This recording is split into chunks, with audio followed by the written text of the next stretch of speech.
Hier soir, Poisson-Pré a vibré et son équipe lui a bien rendu.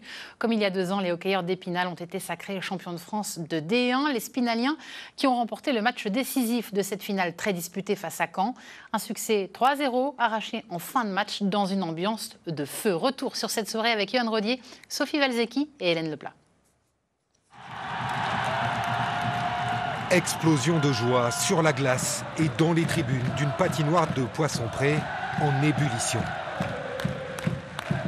Comme en 2023, les hockeyeurs d'Épinal sont sacrés champions de France de première division. Un titre conquis cette fois-ci devant leur public pour un plaisir décuplé.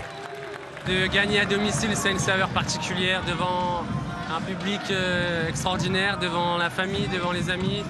En tant que Spinalien, c'est la cerise sur le gâteau. À l'image de toute cette série finale, ce match décisif face à Caen va longtemps rester indécis et accroché. Il faut en fait attendre le dernier tiers-temps pour voir Épinal trouver enfin l'ouverture, grâce à Hugo Sarlin qui libère Poisson-Pré. Quelques minutes plus tard, Florian Sabatier réussit à faire le break. Le titre se rapproche. En toute fin de match, Sarlin, encore lui, va marquer de loin dans le but vide et parachever le triomphe des Wildcats pour le plus grand bonheur de leurs 2500 supporters. C'était vraiment un match de défense. Ça a été long, mais il n'y avait aucun doute sur le résultat final. Le plaisir est là, et puis tout le public est derrière. J'ai pas loupé un match de la saison, j'ai réussi à avoir ma place pour la finale. Plus qu'heureux. Épinal remporte le 4e titre de champion de France de son histoire, au terme d'une saison exceptionnelle, à jamais gravée dans les mémoires. Épinal est donc champion de France de D1. La D1, il faut le savoir, c'est le 2e échelon du hockey français.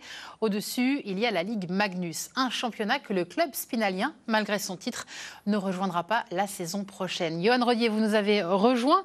Expliquez-nous pourquoi les Spinaliens ne vont finalement pas monter. Eh bien, parce que la Ligue Magnus a un fonctionnement très particulier. Dans ce championnat, en fin de saison, il n'y a ni montée ni descente automatique, comme c'est le cas dans la plupart des autres sports collectifs. En fait, au début de chaque saison, s'ils sont intéressés, les clubs de D1 comme Épinal doivent déposer un dossier de candidature pour monter en Ligue Magnus. Ils doivent alors prouver à la fédération qu'ils sont capables de respecter un cahier des charges très strict, tant au point de vue financier qu'au niveau de leur centre de formation. Et donc, les dirigeants des Wildcats d'Épinal ont préféré ne pas se porter candidat finalement à la montée. Oui, car ils estiment que leur club doit encore se structurer. Pour évoluer en Ligue Magnus, il faudrait faire passer le budget de 1,3 à environ 2 millions d'euros. Et par les temps qui courent, ce n'est pas forcément évident de trouver des ressources supplémentaires, d'autant que la patinoire de Poisson-Pré est déjà exploitée à son maximum, puisque tous les matchs se jouent à guichet fermé devant 2500 spectateurs. Une solution pour augmenter les recettes du club, ce serait de construire une nouvelle tribune, c'est dans les cartons, mais rien ne sera décidé a priori avant les élections municipales l'année prochaine. Bref, pour le moment, Épinal préfère rester prudent et ne pas se brûler les ailes.